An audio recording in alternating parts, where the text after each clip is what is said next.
Hello എല്ലാവർക്കും SCERT geology part 12ലേക്ക് എല്ലാവർക്കും സ്വാഗതം. ഈ ഒരു ഭാഗത്ത് നമ്മൾ ഡിസ്കസ് ചെയ്യാൻ പോകുന്നത് നിങ്ങൾക്ക് ഇവിടെ ഹെഡിങ് സ്ലൈഡിൽ കാണാം common types of sedimentary rocks ആണ്. പാർട്ട് 11 നമ്മൾ ഓൾറെഡി ഡിസ്കസ് ചെയ്ത കാര്യം എന്ന് പറഞ്ഞാൽ സ്ട്രക്ചേഴ്സ് ഓഫ് സെഡിമെന്ററി റോക്ക് ആയിരുന്നു. അപ്പോൾ അത് നമ്മൾ ഓൾറെഡി കംപ്ലീറ്റ് ചെയ്തു. ഇനി നമ്മൾ ഡീൽ ചെയ്യാൻ പോകുന്നത് common types of sedimentary rocks ആണ്. അപ്പോൾ ഈ ഒരു സ്ലൈഡിൽ ഞാൻ മലയാളം ഉൾപ്പെടുത്തിയിട്ടില്ല. മലയാളം ടൈപ്പ് ചെയ്യുന്നതിന് ഒരുപാട് ടൈം സ്പെൻഡ് ആകുന്നതുകൊണ്ട് നമ്മുടെ വീഡിയോ അപ്ലോഡ് ചെയ്യുന്നത് ഒരുപാട് ഡിലേ ആകുന്നുണ്ട്. അപ്പോൾ അതിലാണ് ഞാൻ മലയാളം ഇവിടെ പറഞ്ഞു തരാം. അപ്പോൾ നിങ്ങൾ പറഞ്ഞു തരുമ്പോൾ നിങ്ങളത് ശ്രദ്ധിച്ച് കേട്ടാൽ നിങ്ങൾക്ക് എഴുതാൻ പറ്റുന്ന അത്ര കണ്ടന്റ് ഉള്ളൂ നമ്മുടെ ഈ ഒരു ഭാഗങ്ങളൊക്കെ. അപ്പോൾ നിങ്ങൾക്ക് അത്ര കടുകട്ടിയായിട്ടുള്ള ഭാഗങ്ങളൊന്നല്ല, വളരെ സിമ്പിളായിട്ട് നമുക്ക് ലോജിക്കായിട്ട് കാര്യങ്ങളൊക്കെ നിങ്ങൾ ആ ഒരു ലെവലിൽ എടുത്തു കഴിഞ്ഞാൽ വളരെ ഈസി ആയിട്ട് മലയാളം നോട്ട് നമുക്ക് എഴുതാൻ പറ്റും. ഓക്കെ, അത് നമുക്ക് നോക്കാം.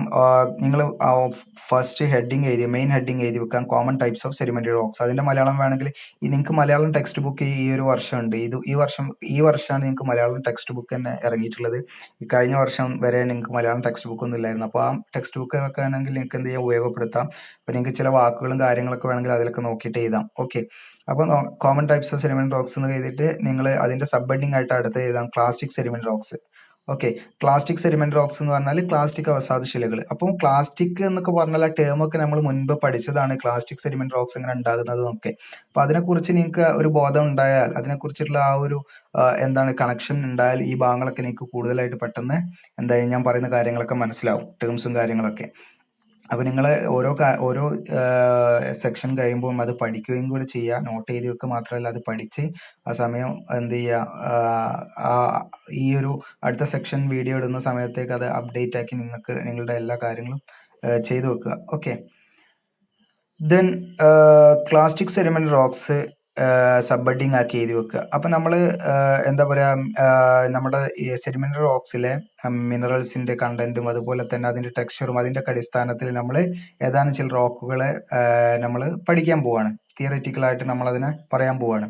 ഓക്കെ, ഈ ഒരു ഭാഗങ്ങൾ നിങ്ങൾക്ക് പ്രാക്ടിക്കൽ ആയിട്ടുള്ള കാര്യങ്ങൾക്കും ഉപകാരപ്രദമാണ്. ഈ യൂണിറ്റ് മൊത്തമായിട്ട് നിങ്ങൾക്ക് പ്രാക്ടിക്കലിന് വളരെ പ്രയോജനപ്പെടുന്ന, അല്ലെങ്കിൽ പ്രാക്ടിക്കലിന്റെ ആ ഒരു പ്രാക്ടിക്കലിലേക്ക് പോകുന്നതിന് മുന്നിലുള്ള തിയറിറ്റിക്കൽ ആയിട്ടുള്ള ഒരു ക്ലാസ് ആയിട്ട് തന്നെ നമ്മൾ അതിനെ പരിഗണിക്കുന്നത്.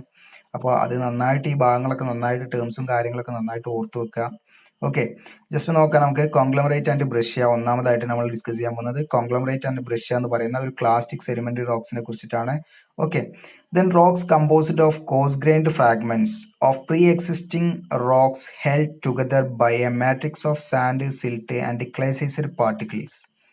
ഓക്കെ, ഇതിന്റെ ഒരു മലയാളം മീഡിയം ഫോളോ ചെയ്യുന്ന കുട്ടികൾക്ക് വേണ്ടി ഇതിന്റെ മലയാളം നോട്ട് ഞാനിവിടെ ഇപ്പം തന്നെ പറഞ്ഞുതരാം, ഡിലേ ആക്കുന്നില്ല, ഇപ്പം തന്നെ പറഞ്ഞു തരാം.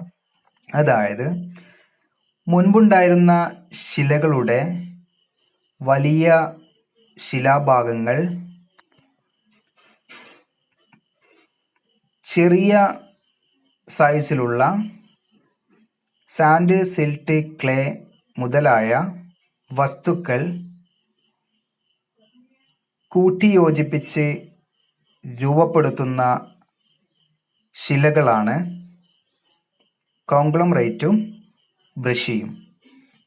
ഓക്കെ, അപ്പോൾ ഇത് നിങ്ങൾക്ക് പെട്ടെന്ന് ഒരു പ്രാവശ്യം പറഞ്ഞപ്പോൾ ഒന്ന് ക്യാച്ച് ചെയ്യാൻ പറ്റില്ലെങ്കിൽ നിങ്ങൾക്ക് വീണ്ടും എന്താണ് യൂട്യൂബിൽ ഉള്ളതാണ്, എനിക്ക് ഏത് സമയത്ത് വേണമെങ്കിലും അതൊക്കെ വെച്ചിട്ട് നോക്കാൻ പറ്റും. അപ്പോൾ നോക്കാം. അപ്പോൾ റോക്സ് ഇവിടെ ഇതിന്റെ ഒരു വിവരണം എന്ന് പറഞ്ഞാൽ, ഈ ഒരു കോൺഗ്ലോമറേറ്റും ബ്രഷ് എന്ന് പറഞ്ഞാൽ അത് രണ്ടും രണ്ട് റോക്സ് ആയിട്ടാണ് നമ്മൾ കൺസിഡർ ചെയ്യുന്നത്. അടുത്ത സ്ലൈഡിലാകുമ്പോൾ ഒന്നുപാടെ അതിനെക്കുറിച്ച് പറയുമ്പോൾ നിങ്ങൾക്ക് മനസ്സിലാവും. ജസ്റ്റ് ഇവിടെ നോക്കാം. ഇവിടെ റോക്സ് നിർമ്മിതമായിട്ടിരിക്കുന്നത് എന്തിന്റെ അടിസ്ഥാനത്തിലാണ്? അവിടെ എന്താ ഉള്ളത് എന്ന് വെച്ചാൽ കോഴ്സ് ഗ്രൈൻഡ് ആയിട്ടുള്ള ഫ്രാഗ്മെന്റ്സ് ആണ്. അപ്പോൾ കോഴ്സ് ഗ്രെയിൻ ആയിട്ടുള്ള ഫ്രാഗ്മെന്റ്സ് നമ്മൾ ഏതൊക്കെയാണ്, നമ്മളൊരു ചാർട്ട് പഠിച്ചില്ലായിരുന്നോ, സൈസിന്റെ ഗ്രെയിൻ സൈസിന്റെ ചാർട്ട് നമ്മൾ പഠിച്ചായിരുന്നു അല്ലെ? Pebbles, കൊബിൾസ്, boulders. ഓക്കെ, ഈ ഒരു അതിൽ തന്നെ എക്സാമ്പിൾ ആയിട്ട് എന്താണ് നമ്മൾ ഈ ബ്രഷിയും കോൺഗ്ലോമറേറ്റ് എന്നുള്ള ടേം കേട്ടതാണ് അല്ലെ? അത് ആ റോക്സ്. അപ്പോൾ വലിയ സൈസുള്ള, അതായത് ഓൾറെഡി മുൻപുണ്ടായിരുന്ന ശിലകളുടെ വലിയ പാർട്ടിക്കിൾസ് അല്ലെങ്കിൽ വലിയ സൈസുള്ള ഭാഗങ്ങൾ, വലിയ ശിലാഭാഗങ്ങൾ കാണപ്പെടുന്ന ആ ശിലാഭാഗങ്ങൾക്കിടയിൽ എന്തുണ്ടായിരിക്കും? ഫൈൻ മാട്രിക്സ് ഉണ്ടായിരിക്കും. മാട്രിക്സ് ഒക്കെ എന്താണെന്ന് ഞാൻ കഴിഞ്ഞ വീഡിയോയിലൊക്കെ നിങ്ങൾക്ക് കാണിച്ചു തന്നിരിക്കണേ. അപ്പോൾ ജസ്റ്റ് അതൊക്കെ ഒന്ന് നിങ്ങൾ ആ ടേമുകളൊക്കെ ഓർത്ത് വെക്കുക. മാട്രിക്സ് എന്ന് പറഞ്ഞാൽ ഈ വലിയ ഗ്രെയിൻസിന്റെ ഇടയിൽ നിലകൊള്ളുന്ന വളരെ ഫൈൻ ഗ്രെയിൻ ആയിട്ടുള്ള മെറ്റീരിയൽസിനാണ് നമ്മൾ മാട്രിക്സ് എന്ന് പറയുന്നത്. അത് ചിലപ്പോൾ എന്തായിരിക്കാം, സാൻഡ് സൈസ്ഡ് പാർട്ടിക്കിൾസ് ആയിരിക്കാം, സിൽട്ട് ആയിരിക്കാം, അല്ലെങ്കിൽ ക്ലേ ആയിരിക്കാം. ഓക്കെ, അപ്പോൾ ഈ നമ്മുടെ എന്താ പറയാ, ഈ കോൺക്രീറ്റ് ഒക്കെ പോലെ തന്നെ നമ്മൾ വലിയ എന്താ പറയാ മെറ്റൽസ് ഒക്കെ എടുത്തിട്ട് അത് വേറെ എന്തായിട്ട് നമ്മളെ സാൻഡും നമ്മളെ എന്താണ് സിമെന്റും ഒക്കെ ആയിട്ട് നമ്മൾ മിക്സ് ചെയ്തിട്ടാണ് അത് ഉറപ്പിട്ടുള്ള ഒരു ഭാഗമായിട്ടില്ല ഈ മെറ്റൽസിനൊക്കെ കൂട്ടി യോജിപ്പിച്ച് വെക്കുന്നത് ഈ സിമെന്റും ഈ നമ്മളെ പൂയുമാണ് അല്ലെ പൂഴി അല്ലെങ്കിൽ നമ്മുടെ സാൻഡ്. അപ്പോൾ ഇതേപോലെ തന്നെ നാച്ചുറൽ ആയിട്ട് എന്താണ് ക്ലാസ്റ്റിക് ആയിട്ടുള്ള ഈ ഒരു ചരൽക്കല്ല് അല്ലെങ്കിൽ ഈ നമ്മളെ വീടിന്റെ മുൻവശത്തൊക്കെ കാണപ്പെടുന്ന ചരൽക്കല്ല് എന്നൊക്കെ നമ്മൾ പറയില്ലേ. അപ്പൊ ഇത്തരം റോക്ക് ഫ്രാഗ്മെന്റ്സ് ഒക്കെ എന്താണ് കൂട്ടി യോജിപ്പിക്കുന്നത് അതിന്റെ ഇടയ്ക്കൊക്കെ നിലകൊള്ളുന്ന എന്താണ് വളരെ ചെറുതും ആയിട്ടുള്ള മെറ്റീരിയൽസ് ആയിട്ടുള്ള സാൻഡ്, സിൽറ്റ്, ക്ലേ പോലുള്ള വസ്തുക്കളൊക്കെയാണ് ഇതിനൊന്ന് എന്ത് ചെയ്യുന്നത്, ഉറപ്പിച്ചു വെക്കുന്നത്. ഓക്കെ, അപ്പൊ അതിനൊക്കെ സഹായിക്കുന്നത് ഇത്തരം മെറ്റീരിയൽസ് ആണ്, ഈ മാട്രിക്സ് ആണ്. അപ്പോൾ അതും കൂടെ നമ്മൾ ഇതിൽ പെടുത്തിയിട്ടുള്ളൂ. അപ്പോൾ ഇതിൽ നമ്മൾ കാണപ്പെടുന്ന കോസ് ഗ്രെയിൻ ആയിട്ടുള്ള ഫ്രാഗ്മെന്റ്സ് എന്ന് പറഞ്ഞാൽ ഏതൊക്കെയാണ്, നമുക്ക് ആ ചാർട്ടിലേക്ക് കണ്ണോടിക്കാം അല്ലെ. ഏതൊക്കെയാണ്? പെബിള്, കൊബിള്, ദെൻ ബൗൾഡർ അല്ലെ. അപ്പൊ ബൗൾഡർ ആണ് ഏറ്റവും വലുത്. അപ്പോൾ അത്തരം വലിയ സൈസുള്ള പാർട്ടിക്കിൾസ് മുതൽ ഇങ്ങനെ അതിൽ ഏതൊക്കെ ഉണ്ടായിരിക്കാം? സാൻഡ്, സിൽറ്റ്, ക്ലേ സൈസിൽ വരെയുള്ള പാർട്ടിക്കിൾസ് ഉണ്ടായിരിക്കാം. ഓക്കെ, അപ്പോൾ വലിയ പാർട്ടിക്കിൾസ് മുതൽ ക്ലേ സൈസിൽ ഏറ്റവും നമ്മളെ സിൽറ്റിൽ ഏറ്റവും നമ്മൾ ആ ചെറിയ പാർട്ടിക്കിൾ ഇല്ലേ ക്ലേ സൈസിൽ പാർട്ടിക്കിൾസ് വരെയുള്ള ആ ഒരു ഭാഗങ്ങൾ എന്ത് ചെയ്യാം, ഇത്തരം ശിലകളിൽ ഉണ്ടായിരിക്കാം. അതാണ് ഇതിന്റെ ഒരു സാരം. ഓക്കെ, അപ്പം ഈ ഒരു ഭാഗം നിങ്ങൾക്ക് മനസ്സിലായെന്ന് വിചാരിക്കുന്നു. അടുത്ത ഇതിന്റെ നെക്സ്റ്റ് സ്ലൈഡ് കാണുമ്പോൾ നിങ്ങൾക്ക് കൂടുതലൊരു ക്ലാരിറ്റി വരുന്നതാണ്. ഓക്കെ, ഈ ഒരു ഭാഗം നോക്കാം, കോൺഗ്ലോമറേറ്റ്. അപ്പോൾ മുൻപത്തെ സ്ലൈഡും ഈ സ്ലൈഡും നിങ്ങൾ വിചാരിക്കും എന്താണ്, ആദ്യം കോൺഗ്ലോമറേറ്റ് ബ്രഷ് പറഞ്ഞു പിന്നെ കോൺഗ്ലോമറേറ്റ് എടുത്ത് പറയാണ്. അപ്പം കൺഫ്യൂഷൻ ആണ്ട. നമ്മൾ കോൺഗ്ലോമറേറ്റും ബ്രഷ് എന്ന് പറഞ്ഞാൽ ഒരുപാട് സിമിലാരിറ്റി ഉണ്ട്. അതുകൊണ്ട് നമ്മൾ അതിൽ വരുന്ന ജനറൽ ആയിട്ടുള്ള പ്രോപ്പർട്ടിയാണ് ഫസ്റ്റ് സ്ലൈഡിൽ പറഞ്ഞത്. ഇനി നമ്മൾ കോൺഗ്ലോമറേറ്റ് എടുത്തിട്ട് പറയാണ്. അതിലുള്ള ചെറിയൊരു വ്യത്യാസമുണ്ട് നമ്മളെ കോൺഗ്ലോമറേറ്റും ബ്രഷും. അത് നമുക്ക് ഇവിടെ ഡിസ്കസ് ചെയ്യാണ്. ഈ 2-3 സ്ലൈഡ് കാണുമ്പോൾ നിങ്ങൾക്ക് അത് കൂടുതൽ മനസ്സിലാവും. കോൺഗ്ലോമറേറ്റ് എന്ന് അടുത്ത ഹെഡിങ് എഴുതുക. ഓക്കെ, ദെൻ ഈ കോൺഗ്ലോമറേറ്റിന്റെ ആ ഒരു ടെക്സ്ചർ ഓഫ് കോൺഗ്ലോമറേറ്റ് ആണ് നമ്മൾ ഇവിടെ ഡിസ്കസ് ചെയ്യുന്നത്. Poorly sorted, very coarse grain ആണ്. അപ്പോൾ എന്താണ് സോർട്ടഡ്? സോർട്ടിംഗ് ഒക്കെ നമ്മൾ ഓൾറെഡി പഠിച്ചിട്ടുള്ളതാണ്. പുവർലി സോർട്ടഡ് ഉണ്ട്, വെൽ സോർട്ടഡ് ഉണ്ട്, മോഡറേറ്റ്ലി സോർട്ടഡ് ഒക്കെ നമ്മൾ ടേം ഒക്കെ പഠിച്ചു വന്നവരാണ്. അപ്പൊ ഈ അങ്ങനെയുള്ള ടേമുകളൊന്നും കേൾക്കാത്തവരാണെങ്കിൽ അത് ഇതിന്റെ പ്രീവിയസ് സെക്ഷൻ ഒക്കെ എടുത്ത് കണ്ടിട്ട് നിങ്ങൾ ഇത് കാണാം. ഓക്കെ, അപ്പോൾ പുവർലി സോർട്ടഡ് ആണ്. അപ്പോൾ കോൺഗ്ലോമറേറ്റിന്റെ ടെക്സ്ചർ എന്ന് പറഞ്ഞാൽ എന്തായിരിക്കും? പുവർലി സോർട്ടഡ് ആണ്. ഇതൊക്കെയാണ് നിങ്ങൾ ലാബിലൊക്കെ നിങ്ങൾ പ്രാക്ടിക്കൽ സമയത്ത് അവിടെ നിങ്ങൾ അപ്ലൈ ചെയ്യേണ്ടത്. ഓക്കെ, അപ്പോൾ പുവർലി സോർട്ടഡ് എന്ന് പറഞ്ഞാൽ എന്താണ്? അതിന്റെ സോർട്ടിങ് അത്രത്തോളം എന്തല്ല, വെൽ അറേഞ്ച്ഡ് അല്ല. അതായത് അതിൽ വ്യത്യസ്ത രീതിയിലുള്ള സൈസിലുള്ള മെറ്റീരിയൽസ് ആയതിനാൽ അത് തോന്നിയ രീതിയിൽ അല്ലെങ്കിൽ റാൻഡം ആയിട്ട് അല്ലെങ്കിൽ ഒരു നിശ്ചിതമായിട്ടുള്ള ഒരു എന്താ പറയുക കണക്ഷൻ ഒന്നും അതിന്റെ അറേഞ്ച്മെന്റിൽ ഇല്ല. ഓക്കെ, പല രീതിയിലാണ് അറേഞ്ച്ഡ് ആയിട്ടുള്ളത് എന്നാണ് ഇവിടെ പറയുന്നത്. ഓക്കെ, ഇതുപോലെ തന്നെ വെരി കോസ് ഗ്രെയിൻ ആണ്. അതായത് അതിന്റെ സൈസ് എന്ന് പറയുന്നത് വലിയ ഗ്രെയിൻസ് ആണ് അതിലുള്ളത്. വെരി കോസ് ഗ്രെയിൻ ആണ്. ഓക്കെ, അപ്പം വലിയ സൈസ് ആണ്. അപ്പൊ ഇതിന്റെ മലയാളം ഫോളോ ചെയ്യുന്ന കുട്ടികൾക്ക് എന്താ ഇതൊക്കെ മലയാളം ഇങ്ങനെ തന്നെ എഴുതി വെക്കുന്നതല്ല നല്ലത്. ഓക്കെ, ഇവിടെ നിങ്ങൾക്ക് വേണമെങ്കിൽ പോർലി സോർട്ടഡ് എന്ന് പറഞ്ഞാൽ സോർട്ടിങ് വളരെ കുറഞ്ഞ അല്ലെങ്കിൽ തരംതിരിവ് കുറഞ്ഞതും വളരെ വലിയ ഗ്രെയിൻ സൈസുമാണ് ഇതിന്റെ ടെക്സ്ചർ. അടുത്ത പോയിന്റ് എഴുതാം. This rock contain wide range of rounded grain size ranging from sand to cobble. അപ്പോൾ അടുത്ത പോയിന്റ് എഴുതാം. ഇത്തരം ശിലകളില് പലതരത്തിലുള്ള റൗണ്ടഡ് ആയിട്ടുള്ള ഗ്രെയിൻസും അതുപോലെ തന്നെ ഇതിന്റെ സൈസ് പറയുന്നത് സാൻഡ് മുതൽ കൊബിൾ വരെയുള്ള സൈസിലുള്ള മെറ്റീരിയലുമാണ് ഇതിലുള്ളത്. അടുത്ത പോയിന്റ് എഴുതാം. Coarse grained clasts are well rounded. ഇതിൽ കാണപ്പെടുന്ന അല്ലെങ്കിൽ കോൺഗ്ലോമറേറ്റിൽ കാണപ്പെടുന്ന, അങ്ങനെ എഴുതിക്കുക, കോൺഗ്ലോമറേറ്റിൽ കാണപ്പെടുന്ന കോസ് ഗ്രെയിൻ ആയിട്ടുള്ള വലിയ സൈസിലുള്ള ക്ലാസ്റ്റ് എന്ന് പറഞ്ഞാലൊക്കെ നമ്മൾ പറഞ്ഞല്ലോ. അപ്പൊ ആ ടേം അങ്ങനെ തന്നെ എഴുതി വെച്ചാൽ ക്ലാസ്റ്റ് അല്ലെങ്കിൽ റോക്ക് ഫ്രാഗ്മെന്റ്സ് അങ്ങനെ ഉദ്ദേശിച്ചാൽ മതി. ക്ലാസ്റ്റ് അല്ലെങ്കിൽ ശിലാഭാഗങ്ങൾ വളരെ റൗണ്ടഡ് ആയിട്ട് എന്നുള്ള അതിന്റെ ഒരു സ്ഫിയർ ഷേപ്പിലേക്ക് വന്നിട്ടുള്ളതാണ്. അപ്പം വെൽ റൗണ്ടഡ് എന്നൊക്കെയുള്ള ടേം നിങ്ങൾ ആദ്യമായിട്ട് കേൾക്കില്ല എന്നറിയാം, നമ്മൾ മുന്നേ പറഞ്ഞതാണ്. അപ്പോൾ അവിടെ വെൽ റൗണ്ടഡ് എന്നൊക്കെ നിങ്ങൾ വെൽ റൗണ്ടഡ് എന്ന് എഴുതി വെച്ചാലും കുഴപ്പമൊന്നുമില്ല. അതൊക്കെ അങ്ങനെ എഴുതുന്നതാണ് ഏറ്റവും ബെറ്റർ. അല്ലെങ്കിൽ വളരെ നല്ല രീതിയിൽ റൗണ്ടിങ് അല്ലെങ്കിൽ സ്മൂത്ത് സർഫസോട് കൂടിയ റൗണ്ട് ആയിട്ടുള്ള ആകൃതി ഉള്ളത് എന്നൊക്കെ എഴുതി വെക്കാം. അത് നിങ്ങൾക്ക് എങ്ങനെ വേണമെങ്കിലും എന്ത് ചെയ്യാം, ഈ സെന്റൻസിന് അങ്ങോട്ട് ഇങ്ങോട്ടൊക്കെ എന്ത് ചെയ്യാം, ഷോർട്ട് ആക്കുക അല്ലെങ്കിൽ എക്സ്പാൻഡ് ചെയ്യുക ഒക്കെ ചെയ്യാം.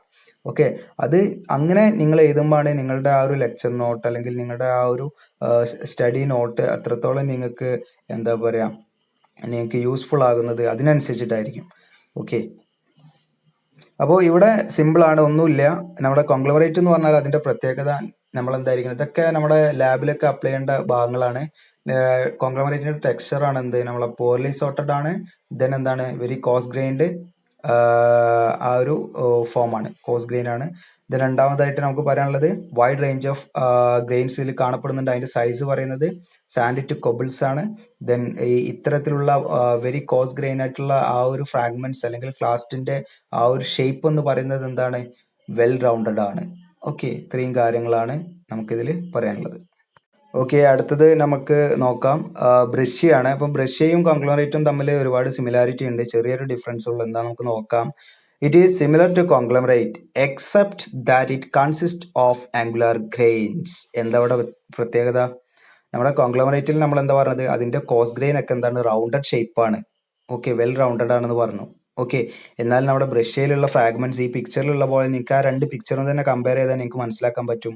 ഇതിലുള്ള ക്ലാസ്റ്റ് നിങ്ങൾ കാണുന്നുണ്ടാവും അല്ലെ, ഒരു ഗ്രേ കളറായിട്ട്. ആ ക്ലാസ്റ്റിനൊക്കെ ഒരു ഷാർപ്പ് എഡ്ജുകളാണ്. ഓക്കെ, ഒരു എന്താ പറയാ ആംഗുലാർ ആയിട്ടുള്ള ഗ്രെയിൻസ് ആണ് അതിൽ കാണപ്പെടുന്നത്. അപ്പോൾ കോൺഗ്ലോമറേറ്റിന്റെ അതേപോലൊക്കെ തന്നെയാണ് നമുക്ക് അതിലുള്ള ക്ലാസ്റ്റിന്റെ സൈസും അതിലുള്ള മെറ്റീരിയലും ഒക്കെ നോക്കുകയാണെങ്കിലൊക്കെ നമുക്ക് എന്താണ് ആ ഒരു കോൺഗ്ലോമറേറ്റിനെ പോലെ തന്നെയാണ്. പക്ഷേ ഇതിന്റെ പ്രത്യേകത, അത് എക്സാമിനൊക്കെ ചോദിക്കാറുണ്ട്, ഡിഫറൻഷിയേറ്റ് ചെയ്യാനൊക്കെ ഉള്ള ക്വസ്റ്റ്യൻസിലൊക്കെ ചോദിക്കാറുണ്ട്. അപ്പോൾ നിങ്ങൾ ശ്രദ്ധിക്കുക, ആ കോൺഗ്ലോമറേറ്റും ബ്രഷും തമ്മിലുള്ള ആ ഒരു ബേസിക് ആയിട്ടുള്ള ആ ഒരു ഡിഫറൻസ് എന്ന് പറയുന്നത് അതിന്റെ ക്ലാസ്റ്റിന്റെ സൈസ്, സോറി സൈസ് അല്ല, ഷേപ്പ്, ക്ലാസ്റ്റിന്റെ ഷേപ്പിലുള്ള അത് കോസ് ഗ്രെയിൻ ആയിട്ടുള്ള ക്ലാസ്റ്റിന്റെ ഷേപ്പിലുള്ള വ്യത്യാസമാണ്. ഓക്കെ, അപ്പൊ ഇതിന്റെ മലയാളം വേണമെങ്കിൽ നിങ്ങൾക്ക് എഴുതി വെക്കാം. അതൊക്കെ മലയാളം എഴുതി വെക്കണമെന്നൊന്നുമില്ല, വളരെ സിമ്പിൾ ആണ് അല്ലെ. അതായത് കോൺഗ്ലോമറേറ്റ് പോലെ തന്നെയാണ് എന്ത് ബ്രഷ്യയും, എന്നാൽ പക്ഷേ, അല്ലെങ്കിൽ എന്നാൽ എന്നൊക്കെ എഴുതാം, പക്ഷേ ബ്രഷ്യയുടെ ഗ്രെയിൻസ് ആംഗുലാർ രൂപത്തിലാണ്, അല്ലെങ്കിൽ ആംഗുലാർ രൂപത്തിൽ എന്ന് വേണമെങ്കിൽ നിങ്ങൾക്ക് ബ്രാക്കറ്റിൽ ഒന്നുപാടെ കൂടുതൽ മനസ്സിലാക്കാൻ വേണ്ടിയിട്ട് എഴുതാം. അതായത് എന്താ പറയുക, നമ്മൾ ഒരു കോൺ ഷേപ്പ്, അല്ലെങ്കിൽ എന്താ പറയുക, നമ്മൾ ഒരു മൂർച്ചയുള്ള വശങ്ങളാണ്, സ്മൂത്ത് ആയിട്ടുള്ള വശങ്ങളല്ല എന്നൊക്കെ വേണമെങ്കിൽ നിങ്ങൾക്ക് അവിടെ കൂടുതൽ ക്ലാരിറ്റി വരുത്താൻ മലയാളം മീഡിയം ഫോളോ ചെയ്യുന്നവർക്ക് വേണമെങ്കിൽ എഴുതി വെക്കാം. ഓക്കെ, കൂടുതൽ കാര്യങ്ങൾ അടുത്ത സ്ലൈഡും പാടെ മനസ്സിലാക്കാം. ഓക്കെ, ഇനി നിങ്ങൾക്കൊരു ഡൗട്ട് ഉണ്ടായിരിക്കും, ബ്രഷ്യയും കോൺഗ്ലോമറേറ്റും തമ്മിൽ എന്തെങ്കിലും ഡിഫറൻസ് ഉണ്ടോ? ഒന്നും പാടെ ആ ഒരു മുൻപ് പറഞ്ഞ സ്ലൈഡിന് ഒന്നും പാടെ ക്ലാരിറ്റി വരുത്താനാണ് ഈ ഒരു സ്ലൈഡുകൾ ഉൾപ്പെടുത്തിയിട്ടുള്ളത്. How does breccia differ from conglomerate എന്നാണ്. ഓക്കെ, അതായത് നമ്മുടെ കോൺഗ്ലോമറേറ്റിൽ നിന്നും ബ്രഷ്യ എങ്ങനെ വ്യത്യാസപ്പെട്ടിരിക്കുന്നു എന്നുള്ള കാര്യമാണ് നമ്മൾ ഒന്നുപാടെ ചെക്ക് ചെയ്യാൻ പോകുന്നത്. ഇവിടെ നമുക്ക് നോക്കാം, breccia and conglomerate are very similar rocks. ഇവ തമ്മിൽ രണ്ടും ഒരുപാട് സിമിലാരിറ്റി ഉണ്ടെന്ന് പറയുന്നു. Then they are both clastic sedimentary rocks. രണ്ടും ക്ലാസ്റ്റിക് സെഡിമെന്ററി റോക്കാണ്, ക്ലാസ്റ്റിക് അവസാദ ശിലകൾ തന്നെയാണ് രണ്ടും എന്നതും നമുക്ക് ഉറപ്പാണ്. ഓക്കെ, എന്നാൽ the difference is in shape of the large particles. എന്നാൽ എന്താണ് ഡിഫറൻസ്, എവിടെയാണ് ഡിഫറൻസ് എന്ന് ചോദിച്ചാൽ നിങ്ങൾ എന്താ ആൻസർ ചെയ്യേണ്ടത്? എവിടെയാണ് difference? Shape of the large particles അല്ലേ. അതായത് ഈ ഒരു രണ്ട് ശിലകളിലെയും കാണപ്പെടുന്ന വലിയ ക്ലാസ്റ്റ് ഉണ്ടല്ലോ, വലിയ ശിലാകഷ്ണങ്ങൾ ഉണ്ടല്ലോ. ഓക്കെ, വലിയ ശിലാകഷ്ണങ്ങളുടെ ഭാഗങ്ങൾ, അതായത് ക്ലാസ്റ്റ് എന്ന് പറഞ്ഞാൽ നിങ്ങൾക്ക് അത് ഇമാജിൻ ചെയ്യാൻ പറ്റുമെന്ന് വിചാരിക്കുന്നു. നിങ്ങൾ ഈ രണ്ട് പിക്ചർ, കോൺഗ്ലോമറേറ്റിന്റെയും ബ്രഷിന്റെയും പിക്ചർ ഒന്ന് എടുത്ത് നോക്കിയാൽ തന്നെ നിങ്ങൾ നോക്കാം. ഇനി ഇതിലും നല്ല പിക്ചർ നിങ്ങൾക്ക് ജസ്റ്റ് ഗൂഗിളിൽ അടിച്ചാൽ അവിടെ കിട്ടുന്നതാണ്. അപ്പോൾ അതൊക്കെ വെച്ചിട്ടൊന്ന് നോക്കാം. അപ്പോൾ ആ ഒരു പാർട്ടിക്കിൾസ് ഉണ്ടല്ലോ, അതിൽ ഒറ്റപ്പെട്ട് കാണപ്പെടുന്ന വലിയ സൈസുള്ള ആ ക്ലാസ്റ്റിന്റെ സൈസിലുള്ള വ്യത്യാസം മാത്രമാണ് എന്ത് ബ്രഷ്യയും കോൺഗ്ലോമറേറ്റിനെയും ബ്രഷ്യ എന്നും കോൺഗ്ലോമറേറ്റ് എന്നും വേർതിരിച്ച് നമ്മൾ പറയാൻ കാരണം. ഓക്കെ, ഇൻ ബ്രഷ്യയിലാണെങ്കിൽ നമുക്ക് നോക്കാം, the large particles R angular in shape ആണ്. ബ്രഷ്യയിലാണെങ്കിൽ ഇത്തരം ലാർജ് പാർട്ടിക്കിൾസിന്റെ ആ ലാർജ് ആയിട്ടുള്ള അല്ലെങ്കിൽ ആ വലിയ എന്താണ് ഭാഗങ്ങൾ, വലിയ ഫ്രാഗ്മെന്റ്സ്, വലിയ സൈസിലുള്ള ആ ഭാഗം എന്ത് ഷേപ്പിലായിരിക്കും? ആംഗുലാർ ആയിരിക്കും. ഓക്കെ, അതായത് ഒരു കോൺ അല്ലെങ്കിൽ ഒരു വക്രതയുള്ള, അല്ലെങ്കിൽ എന്താ നമുക്ക് പറയാം, ഒരു ഷാർപ്പ് എഡ്ജോട് കൂടിയ ഭാഗമായിരിക്കും. Okay, but in conglomerate the particles are rounded. എന്നാൽ നമ്മൾ കോൺഗ്ലോമറേറ്റിൽ ഇത്തരം പാർട്ടിക്കിൾസിനെ നമുക്ക് എന്ത് രൂപത്തിലാണ് കാണപ്പെടുന്നത്? റൗണ്ടഡ് ആയിരിക്കും. ഓക്കെ, അതായത് വളരെ എഡ്ജൊക്കെ വളരെ എന്താണ് റൗണ്ട് ആയിട്ട് ഒരു സ്ഫിയറിലേക്ക് വരുന്ന രീതിയിൽ ഒരു സ്മൂത്ത് ആയിട്ടുള്ള ആ ഒരു രൂപത്തിലായിരിക്കും. ഓക്കെ, അപ്പൊ ഈ ഒരു സ്ലൈഡ് നിങ്ങൾക്ക് ആ ഒരു ക്ലാരിറ്റി വരുത്തി എന്ന് ഞാൻ വിചാരിക്കുന്നു. ഓക്കെ, അപ്പോൾ ഇതിന്റെ മലയാളം ഒന്നും ഞാൻ പറയണ ആവശ്യമുണ്ടെന്ന് തോന്നുന്നില്ല. നിങ്ങൾക്ക് ജസ്റ്റ് ഇവിടെ എന്ത് നിങ്ങൾ ഇത് നോട്ടിലേക്ക് എഴുതി വെക്കണമെന്നൊന്നുമില്ല, നിങ്ങൾക്ക് ആ ഒരു ക്ലാരിറ്റി വരുത്താൻ വേണ്ടി മാത്രമാണ്. അതായത് എവിടെയാണ് ഇതിൻ്റെ ആ ഒരു വ്യത്യാസം, ബ്രഷ്യയും കോൺഗ്ലോമറേറ്റും എവിടെയാണ് വ്യത്യാസം എന്ന് ചോദിച്ചാൽ നിങ്ങൾക്ക് പറയാൻ പറ്റണം. അതായത് അതിൽ കാണപ്പെടുന്ന, അതായത് ബ്രഷ്യ ആയിക്കോട്ടെ കോൺഗ്ലോമറേറ്റ് ആയിക്കോട്ടെ, അതിൽ കാണപ്പെടുന്ന വലിയ സൈസുള്ള പാർട്ടിക്കിൾസിൻ്റെ ഷേപ്പിലുള്ള വ്യത്യാസം മാത്രമാണ് ബ്രഷ്യയും കോൺഗ്ലോമറേറ്റും. അത് ബ്രഷ്യയിലാണെങ്കിൽ അതെന്താണ് ആംഗുലാർ ഷേപ്പ് ആയിരിക്കും. ദെൻ നമ്മുടെ കോൺഗ്ലോമറേറ്റിലാണെങ്കിൽ അതിനെന്തായിരിക്കും റൗണ്ടഡ് ഷേപ്പ് ആയിരിക്കും. ഇതാണ് അതിലുള്ള വ്യത്യാസം. അത് വേണമെങ്കിൽ ജസ്റ്റ് നോട്ട് ചെയ്ത് വെക്കാം. ഓക്കെ, രണ്ടാമത്തെ നമ്മളെ ക്ലാസ്റ്റിക് സെഡിമെന്ററി റോക്സ് ആണ് നമ്മൾ ഡീൽ ചെയ്യാൻ പോകുന്നത്. സാൻഡ് സ്റ്റോൺ അല്ലെങ്കിൽ മണൽക്കല്ല് എന്നൊക്കെ നിങ്ങൾക്ക് പറയാം. ഇതിൽ ഫസ്റ്റ് ജസ്റ്റ് നോക്കാം. It is the most common type of sedimentary rocks അല്ലേ. നമുക്ക് ഏറ്റവും സർവ്വസാധാരണമായിട്ട് കാണപ്പെടുന്ന ഒരു അവസാദ ശിലയാണ് നമ്മുടെ കല്ലുകൾ അല്ലെങ്കിൽ സാൻഡ് സ്റ്റോൺ. അത് ജസ്റ്റ് അതേപോലെ തന്നെ എഴുതിയേക്കാം. സർവ്വസാധാരണമായിട്ട് കാണപ്പെടുന്ന ഒരു ക്ലാസ്റ്റിക് സെഡിമെന്ററി റോക്കാണ് മണൽക്കല്ല് അല്ലെങ്കിൽ സാൻഡ് സ്റ്റോൺ. ഓക്കെ, ഇത് മലയാളം കുട്ടികൾക്കാണ് കേട്ടോ. മലയാളത്തിൽ ഞാൻ ഓരോന്നിൻ്റെ അപ്പം ഇപ്പോൾ അതിൻ്റെ ഇത് പറയുന്നത് ജസ്റ്റ് നോക്കി എഴുതി വെക്കാം. Then it consist of sand sized courts grains. ഇതിൽ അടങ്ങിയിരിക്കുന്നത് ഈ ശിലയിൽ, അതായത് സാൻഡ് സ്റ്റോണിൽ അടങ്ങിയിരിക്കുന്നത് സാൻഡിന്റെ വലിപ്പത്തിലുള്ള കോർട്സ് ഗ്രെയിൻസ് ആണ്. ഓക്കെ, സാൻഡിന്റെ വലിപ്പത്തിലുള്ള കോർട്സ് ഗ്രെയിൻസ് ആണ്. അപ്പോൾ കോർട്സ് എന്ന് പറയുന്ന ഒരു മിനറൽസ് ആണ് ഇതിൽ ഭൂരിഭാഗവും നമുക്ക് ഈ ഒരു ശിലയിൽ കാണപ്പെടുന്നത്. ദെൻ ഫോംഡ് ഫ്രം, ഇത് രൂപപ്പെടുന്നത് അല്ലെങ്കിൽ ഇത്തരം ശിലകൾ രൂപപ്പെടുന്ന ആ ഒരു കണ്ടീഷൻ എന്ന് പറയുന്നത് എവിടെയൊക്കെ ആയിരിക്കാം? നദികൾ അല്ലെങ്കിൽ ഫ്ലൂവിയൽ, മറൈൻ, കോസ്റ്റൽ, ഇയോലിയൻ, ഗ്ലേഷ്യൽ അല്ലേ. അപ്പോൾ ഏതൊക്കെയാണ് നദികൾ? എന്തൊക്കെ അങ്ങനെ തന്നെ എഴുതിച്ചാലും കുഴപ്പമൊന്നുമില്ല. നദികൾ, സമുദ്രം, കടൽ തീരം, മരുപ്രദേശം, ഹിമാനീയം തുടങ്ങിയ ഈ വൈവിധ്യമാർന്ന അല്ലെങ്കിൽ വ്യത്യസ്തമാർന്ന പരിസ്ഥിതികളിലാണ് ഇത്തരം ശിലകൾ രൂപം കൊള്ളുന്നത്.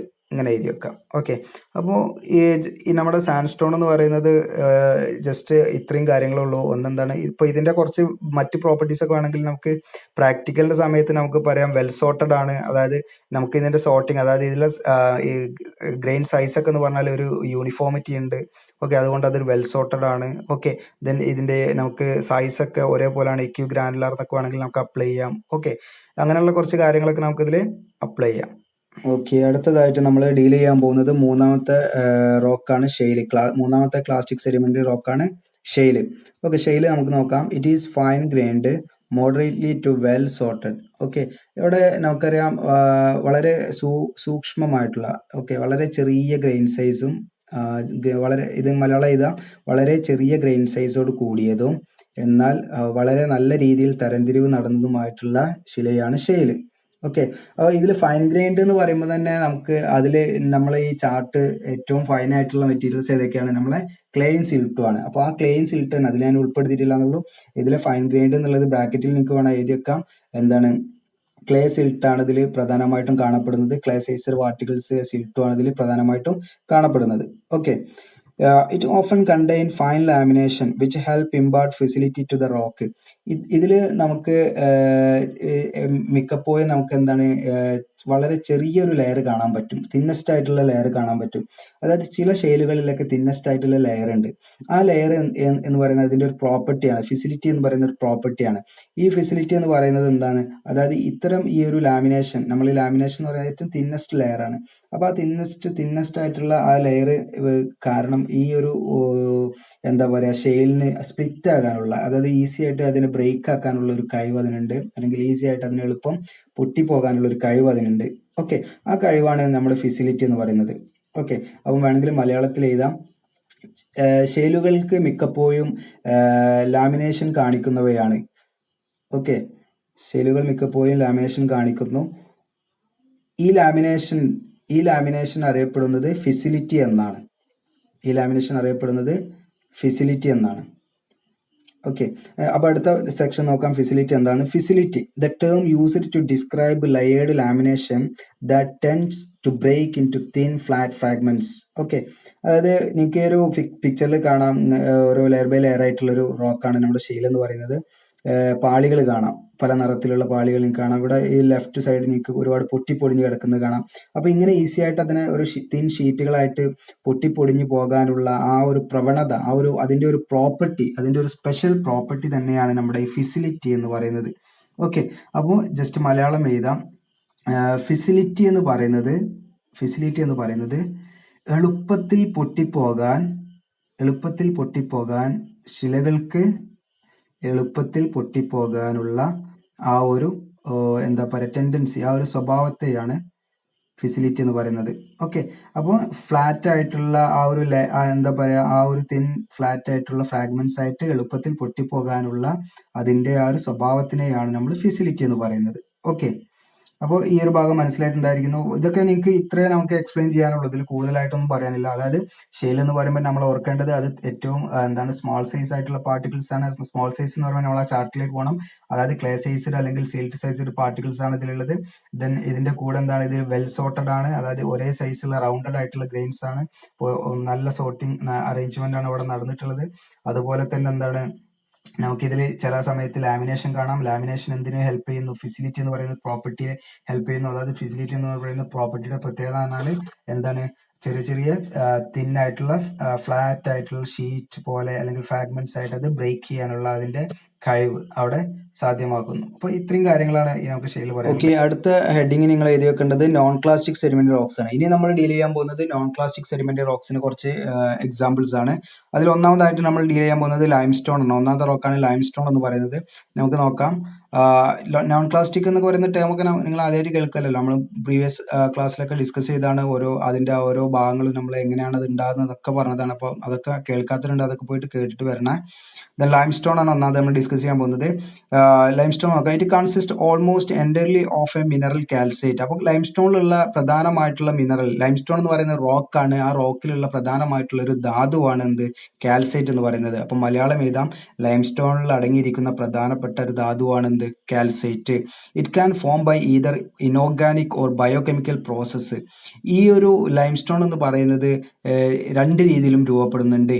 അതെങ്ങനെയെന്ന് പറഞ്ഞാൽ നമുക്ക് എന്താണ്, അജൈവ പ്രക്രിയ വഴിയും അല്ലെങ്കിൽ ജൈവരാസിക പ്രക്രിയ വഴിയും, അതായത് ജൈവികമായിട്ടും അജൈവികമായിട്ടും എന്ത് ചെയ്യുന്നുണ്ട്, ലൈംസ്റ്റോൺ ഫോം ചെയ്യുന്നുണ്ട്.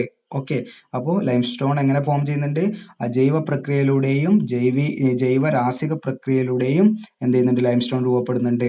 Formed by chemical precipitation are usually fine grind.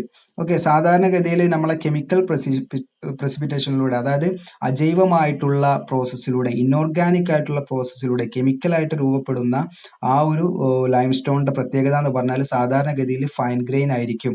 എന്നാൽ നമ്മൾ ജൈവികമായിട്ടുള്ള അല്ലെങ്കിൽ ബയോ കെമിക്കലായിട്ടുള്ള മെറ്റീരിയൽ ആ ഒരു പ്രോസസ്സിലൂടെ രൂപപ്പെടുകയാണെങ്കിൽ നമ്മുടെ ജീവികളുടെയൊക്കെ അവശിഷ്ടങ്ങളുടെ വലുപ്പത്തിനും അല്ലെങ്കിൽ അതിലുള്ള മെറ്റീരിയൽസ് അടിഞ്ഞുകൂടുന്ന മെറ്റീരിയൽസിനെ ഡിപ്പെൻഡ് ചെയ്തായിരിക്കും അതിന്റെ സൈസ് അല്ലെങ്കിൽ ഗ്രെയിൻസിന്റെ സൈസ് എന്ന് പറയുന്നത്. ഓക്കെ, അപ്പോൾ നമ്മുടെ മലയാളം കുട്ടികൾ ജസ്റ്റ് ഇതൊക്കെ ഇങ്ങനെ ഓരോന്നിൻ്റെയും പറയണമെന്നുണ്ട്. ഞാനിങ്ങനെ പറയുമ്പോൾ തന്നെ എഴുതാൻ പറ്റുമെന്നൊക്കെ വിചാരിക്കുന്നു. അതായത് കെമിക്കലി ഫോം ചെയ്യുന്ന ലൈംസ്റ്റോണ് സാധാരണഗതിയിൽ ചെറിയ തരികളോട് കൂടെ ഉള്ള ശിലയായിരിക്കും. ഓക്കെ, ദെൻ അടുത്ത അതിന്റെ പ്രത്യേകത വേറൊരു ടൈപ്പാണ് ഫോസിലിഫറസ് ലൈംസ്റ്റോൺ. LS എന്ന് പറയുന്നത് ലൈംസ്റ്റോണിന്റെ ഷോർട്ട് കട്ടാണ്. ജസ്റ്റ് ഒന്ന് അതിന്റെ ആ ഒരു ഷോർട്ട് ഫോം ഒക്കെ എഴുതി വെച്ചാണ്. Fossiliferous limestone is a type of limestone consisting of identifiable shells and shell fragments of organism. അതായത് ഇപ്പൊ നമ്മൾ പറഞ്ഞു ജൈവികമായിട്ടും അജൈവികമായിട്ടും ഉള്ള പ്രോസസ്സിലൂടെ എന്തുണ്ടാകുന്നുണ്ട്, ചുണ്ണാമ്പുകല്ല് ഉണ്ടാകുന്നുണ്ട്. അപ്പോൾ ലൈംസ്റ്റോൺ എന്ന് പറഞ്ഞാൽ അതിന്റെ മലയാളം ചുണ്ണാമ്പുകല്ല് എന്നാണ്. ഓക്കെ, അപ്പോൾ ഈ ചുണ്ണാമ്പുകല്ല് നമുക്ക് ജീവികളുടെ, അതായത് ജീവികളുടെ ഫ്രാഗ്മെന്റ്സ്, ഷെൽ ഫ്രാഗ്മെന്റ്സ് അല്ലെങ്കിൽ ഷെല്ലുകളാൽ നിർമ്മിതമായിട്ടുള്ള ലൈംസ്റ്റോൺ ആണെങ്കിൽ അതിനെ പറയുന്നതാണ് ഫോസിലിഫറസ് ലൈംസ്റ്റോൺ എന്ന്. ഓക്കെ, അതായത് മലയാളം എഴുതാം, ജീവികളുടെ ഷെല്ലുകൾ അല്ലെങ്കിൽ ഷെൽ ഫ്രാഗ്മെന്റ്സിനാൽ നിർമ്മിതമായിട്ടുള്ള ചുണ്ണാമ്പ് കല്ലുകളെ ഫോസിലിഫറസ് ചുണ്ണാമ്പ് കല്ല് എന്നാണ് പറയുന്നത്. ഓക്കെ, ഇത്രയും കാര്യങ്ങളാണ്. അപ്പൊ ലൈംസ്റ്റോൺ എന്ന് പറഞ്ഞാൽ നമ്മൾ ഓർത്ത് വെക്കുക, ചുണ്ണാമ്പുകല്ല് എന്നാണ് അതിന്റെ മലയാളം. ഓക്കെ, അതിൽ പ്രധാനമായിട്ടും അടങ്ങിയിരിക്കുന്ന മിനറൽ ധാതു ഏതാന്ന് ചോദിച്ചാൽ കാൽസൈറ്റ് ആണ്. ദെൻ ഇത് രണ്ട് രീതിയിലും രൂപപ്പെടുന്നുണ്ട്, ഓർഗാനിക് ആയിട്ടും ഇനോർഗാനിക് പ്രോസസ്സിലൂടെയും രൂപപ്പെടുന്നുണ്ട്. ഓക്കെ, ദെൻ നമുക്ക് എന്ത് ചെയ്യാം, ദെൻ ഫോമഡ് ബൈ കെമിക്കൽ പ്രസിപ്പിറ്റേഷനിലൂടെ രൂപപ്പെടുന്നതിന് സാധാരണ, അതായത് രാസീയമായിട്ടുള്ള പ്രോസസ്സിലൂടെ നമുക്ക് ഇവാപ്പറേറ്റ്സ് ആയിട്ട് രൂപപ്പെടുന്ന അത്തരം ചുണ്ണാമ്പുകല്ലാണെങ്കിൽ അതിന് ചെറിയ തരികളായിരിക്കും. ഓക്കെ, ദെൻ ഫോസിലിഫറസ് ലൈംസ്റ്റോൺ എന്ന് പറയുന്ന ഒരു വേറെ തന്നെ നമുക്ക് ലൈംസ്റ്റോണിൽ മറ്റൊരു ടേം നമ്മൾ കൊടുക്കാൻ കാരണം അതിൽ നമുക്ക് ജീവികളുടെ അവശിഷ്ടങ്ങൾ ഉണ്ടായിരിക്കും. ചിലപ്പോൾ അത് ഫോസിലായിട്ട് ചിലപ്പോൾ അവിടെ നിൽക്കും, ചിലപ്പോൾ അത് ഫുള്ള് എന്താണ് ഈ ഒരു പ്രോസസ്സ് കാരണം, കെമിക്കൽ പ്രോസസ്സ് കാരണം അവിടെ എന്താ പറയുക, ആ ഫോസിലൊക്കെ നശിച്ചിട്ട് അതിന്റെ ഭാഗങ്ങളൊക്കെ അതിൽ അടിഞ്ഞുകൂടി കിടക്കുന്നത് കാണാൻ പറ്റും. അതിന് നമ്മൾ ഫോസിലിഫറസ് ലൈംസ്റ്റോൺ എന്നാണ് പറയുന്നത്. ഓക്കെ, ദെൻ അടുത്തത് നമുക്ക് നോക്കാം ലൈംസ്റ്റോൺ. അടുത്ത അതിന്റെ കണ്ടിന്യൂഷൻ തന്നെയാണ് സ്ലൈഡ്, ജസ്റ്റ് പ്രീവിയസ് സ്ലൈഡിന്റെ കണ്ടിന്യൂഷൻ ആണ്. നോക്കാം. Limestone that have been chemically modified by magnesium rich fluid flowing through the rock are converted to dolostone. അതായത് ലൈംസ്റ്റോൺ എന്ന് പറയുന്ന സംഭവം ഉണ്ടല്ലോ, നമ്മളെ ചുണ്ണാമ്പ് കല്ല് അല്ലേ, നമ്മൾ മുൻപ് പറഞ്ഞ ആ ചുണ്ണാമ്പ് കല്ലിലൂടെ ചുണ്ണാമ്പ് കല്ലിന് ചില കെമിക്കൽ മോഡിഫിക്കേഷൻ നടന്നിട്ടുണ്ടാകുന്ന മറ്റൊരു സ്റ്റോൺ ആണ് മറ്റൊരു റോക്കാണ് ഡോളോസ്റ്റോൺ എന്ന് പറയുന്നത്. ആ കെമിക്കൽ മോഡിഫിക്കേഷന് കാരണം എന്ന് പറയുന്നത്, അത് ജസ്റ്റ് മലയാളം ഇങ്ങനെ ഇരിക്കുക, ലൈംസ്റ്റോൺ അല്ലെങ്കിൽ ചുണ്ണാമ്പ് കല്ലിന് രാശീയമായിട്ടുള്ള രൂപമാറ്റം സംഭവിച്ചുണ്ടാകുന്നതാണ് ഡോളോസ്റ്റോൺ. ഓക്കെ, അതിന് കാരണം എന്താണ്? ഇത്തരം ചുണ്ണാമ്പ് കല്ലിലൂടെ മഗ്നീഷ്യം റിച്ച് Mg റിച്ച് ആയിട്ടുള്ള അല്ലെങ്കിൽ മഗ്നീഷ്യം റിച്ച് ആയിട്ടുള്ള ഫ്ലൂയിഡ് അതിലൂടെ ഒഴുകുന്നത് കാരണം അത് തമ്മിലുള്ള റിയാക്ഷൻ നടന്നിട്ടാണ് എന്തുണ്ടാകുന്നത്, നമ്മുടെ ഈ ഒരു ഡോളോസ്റ്റോൺ ഉണ്ടാകുന്നത്. അപ്പൊ നിങ്ങൾ മഗ്നീഷ്യം റിച്ച് ഫ്ലൂയിഡ് അതൊന്നും അത്ര ഇമ്പോർട്ടൻ്റ് അല്ല, അതൊന്നും എക്സാമിന് ചോദിക്കാറില്ല. എനിക്ക് ജസ്റ്റ് ഒന്ന് ഓർത്ത് വെക്കാം, മഗ്നീഷ്യം റിച്ച് ആയിട്ടുള്ള ഫ്ലൂയിഡ് നമ്മുടെ ചുണ്ണാമ്പുകല്ലിലൂടെ ഒഴുകുന്ന സമയത്ത് അതുമായിട്ടുള്ള റിയാക്ഷൻ നടന്നിട്ട് രൂപപ്പെടുന്ന ഒരു റോക്കാണ് ഡോളോസ്റ്റോൺ. ഓക്കെ, അപ്പോൾ കാൽസ്യം കാർബണേറ്റ് ഈസ് റീക്രിസ്റ്റലൈസ്ഡ്, അതായത് CaCO3 എന്ന് പറഞ്ഞാൽ നമ്മുടെ ചുണ്ണാമ്പ് കല്ല് അല്ലെ കാൽസൈറ്റ്, അതാ ചുണ്ണാമ്പ് കല്ലിലെ കാൽസൈറ്റ് നോക്കാം. അപ്പോൾ കാൽസൈറ്റ് എന്ന് പറയുന്ന ഇത് റീക്രിസ്റ്റലൈസ്ഡ് ടു ന്യൂ മിനറൽ. കാൽസൈറ്റ് എന്തായിട്ട് മാറും? രണ്ടാമത് ക്രിസ്റ്റലൈസ്ഡ് ആയിട്ട്, അതായത് വീണ്ടും അത് ക്രിസ്റ്റലൈസേഷൻ നടന്നിട്ട് പുതിയ ഒരു മിനറൽ ആയിട്ട് മാറും. ഓക്കെ, ആ മിനറൽസ് ആണ് ഡോളമൈറ്റ്. ഓക്കെ, ഡോളമൈറ്റിന്റെ കോമ്പോസിഷൻ ഇവിടെ കൊടുത്തിട്ടുണ്ട്. ആ കോമ്പോസിഷൻ ജസ്റ്റ് ഒന്ന് നോക്കി വെച്ചാൽ മതി, ഒന്നും പഠിച്ചു വെക്കണമെന്നൊന്നുമില്ല. ഓക്കെ, അപ്പോൾ ഇവിടെ ഈ ഒരു സ്ലൈഡിൽ പ്രത്യേകമായിട്ട് ശ്രദ്ധിക്കുക, അതായത് നമ്മുടെ ചുണ്ണാമ്പുകല്ല് ചില കെമിക്കൽ രൂപമാറ്റം സംഭവിച്ചിട്ട് എന്തായിട്ട് മാറും? ഡോളോസ്റ്റോൺ ആയിട്ട് മാറും. അപ്പം ഇത് ഡോളോസ്റ്റോൺ ആയിട്ട് മാറാൻ കാരണം നമ്മുടെ മാഗ്നീഷ്യം റിച്ച് ആയിട്ടുള്ള ആ ഒരു ഫ്ലൂയിഡ് നമ്മുടെ ഈ ചുണ്ണാമ്പ് കല്ല് കാണപ്പെടുന്ന പ്രദേശങ്ങളിലൂടെ ഒഴുകുകയാണെങ്കിൽ അല്ലെങ്കിൽ അതിലൂടെ പാസ് ചെയ്യുകയാണെങ്കിൽ അവിടെ ആ ചുണ്ണാമ്പ് കല്ലിലുള്ള ധാതുവായിട്ടുള്ള കാൽസൈറ്റ് അതുമായിട്ട് റിയാക്ട് ചെയ്തിട്ട് എന്ത് സംഭവിക്കും? പുതിയ റീക്രിസ്റ്റലൈസേഷൻ സംഭവിച്ച് പുതിയൊരു മിനറൽ ഡോളമൈറ്റ് ഉണ്ടാകുന്നു. ആ ഡോളമൈറ്റിനാൽ നിർമ്മിതമായിട്ടുള്ള ഒരു റോക്കാണ് ഡോളോസ്റ്റോൺ. ഓക്കെ, ജസ്റ്റ് നിങ്ങൾ നോക്കുക. ദെൻ അടുത്തതായിട്ട് നമ്മൾ ഡീൽ ചെയ്യാൻ പോകുന്നത് കോറൽ റീഫാണ്. അപ്പോൾ രണ്ടാമത്തെ നോൺ ക്ലാസിക്കൽ രണ്ടാമത്തെ റോക്കാണ് കോറൽ റീഫ്. കോറൽ റീഫ് നിങ്ങൾ ഫസ്റ്റ് ഇയറിൽ പഠിച്ചിട്ടുണ്ടാവും ഓഷൻ എന്നുള്ള യൂണിറ്റിൽ.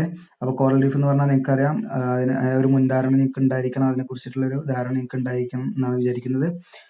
ദെൻ കോറൽ റീഫ് എന്ന് പറഞ്ഞാൽ അതിന്റെ മലയാളം പവിഴപ്പുറ്റുകൾ. ഓക്കെ, ജസ്റ്റ് നോക്കാം. These are limestone. LS എന്ന് പറഞ്ഞാൽ ലൈംസ്റ്റോൺ ആണ്, ഷോർട്ട് ഫോം ആക്കി വെച്ചാണ് limestone formation created by marine organism. Okay, അതായത് ഈ നമ്മുടെ ജീവികളാൽ സൃഷ്ടിക്കപ്പെടുന്ന ലൈംസ്റ്റോൺ റോക്കിനെയാണ് അല്ലെങ്കിൽ ലൈംസ്റ്റോൺ ഫോർമേഷനെയാണ് നമ്മൾ എന്ത് പറയുന്നത്? കോറൽ റീഫ്സ് എന്ന് പറയുന്നത്. സമുദ്രജീവികൾ, മലയാളം എഴുതാം, സമുദ്രജീവികളാൽ നിർമ്മിതമാകുന്ന ചുണ്ണാമ്പ് കല്ലുകളുടെ ആ ഒരു രൂപീകരണത്തെയാണ് കോറൽ റീഫ്സ് എന്ന് പറയുന്നത്. നെക്സ്റ്റ് പോയിന്റ് നോക്കാം. Coral are invertebrate animals which secrete a calcareous external skeleton. Okay, അപ്പോൾ നമ്മുടെ എന്താ പറയുക, ഇൻവേർട്ടബിൾ കോളം ഇല്ലാത്ത, ഇൻവെർട്ടബ്രേറ്റ് എന്ന് പറഞ്ഞാൽ നമുക്ക് നട്ടലില്ലാത്ത എന്നൊക്കെ പറയാം വേണമെങ്കിൽ, അല്ലെങ്കിൽ നിങ്ങൾക്ക് ടെക്സ്റ്റ് ബുക്കിൽ കശേരുക്കൾ ഇല്ലാത്ത എന്നൊക്കെയാണ് കൊടുത്തത്, ജസ്റ്റ് ആ വാക്കുകയാണെങ്കിൽ അത് ഉപയോഗിക്കാം. ഓക്കെ, അപ്പോൾ ഇത്തരം കോറലുകൾ, ഇത്തരം കോറൽ എന്ന് പറയുന്ന ജീവിയാണ്. ആ കോറലുകൾ മലയാളമാണ് എഴുതേണ്ടത്. കോറലുകൾ അവയുടെ ജൈവിക പ്രവർത്തന ഫലമായിട്ട് സ്വയം കാൽസ്യം കാർബണേറ്റ് സ്രവങ്ങൾ ഉൽപ്പാദിപ്പിക്കുകയും അതുപയോഗിച്ചിട്ട് പുറം ഷെല്ലുകൾ നിർമ്മിക്കുകയും ചെയ്യുന്നു. ഓക്കെ, അപ്പോൾ ഈ കോറൽസ് കാരണമാണ് എന്തുണ്ടാകുന്നത്? കോറൽ റീഫ് ഉണ്ടാകുന്നത്. ഓക്കെ, അപ്പൊ അത് പറയാൻ വേണ്ടിയിട്ടാണ് ഈ ഒരു സെന്റൻസ്. കോറൽസ് എന്ന് പറയുന്ന ജീവികൾ അവയുടെ നമ്മുടെ കാൽസ്യം കാർബണേറ്റ് ഉൽപ്പാദിപ്പിച്ചിട്ട് അത് ഉപയോഗിച്ചിട്ട് ഷെല്ലുകൾ നിർമ്മിക്കുന്നു. അപ്പോൾ ഈ കാൽസ്യം കാർബണേറ്റ് ഒക്കെ അവർ നമ്മളെ സീന്നൊക്കെയാണ് എന്ത് ചെയ്യുന്നത്? എടുക്കുന്നത്. ഓക്കെ, അതിന് വേണ്ടിയുള്ള ആ ഒരു എന്തൊക്കെയാണ് അതിന്റെ ആ ഒരു ഇൻഗ്രീഡിയൻസ് എന്ന് വെച്ചാൽ അതൊക്കെ നമ്മുടെ സീന്ന് എക്സ്ട്രാക്ട് ചെയ്തെടുത്തിട്ടാണ് ഇവർ ഈ സംഭവങ്ങളൊക്കെ ഉണ്ടാക്കുന്നത്. ഓക്കെ, ദെൻ ലാസ്റ്റ് പോയിന്റ് നോക്കാം. Accumulation of these skeleton remains result in A limestone. അപ്പോൾ ഇത്തരം ഈ ഷെല്ലുകൾ കുമിഞ്ഞു കൂടിയിട്ടാണ് അല്ലെങ്കിൽ ഈ ഷെല്ലുകൾ അടിഞ്ഞു കൂടിയിട്ടാണ് എന്തുണ്ടാകുന്നത്? നമ്മുടെ ലൈംസ്റ്റോൺ ഉണ്ടാകുന്നത്.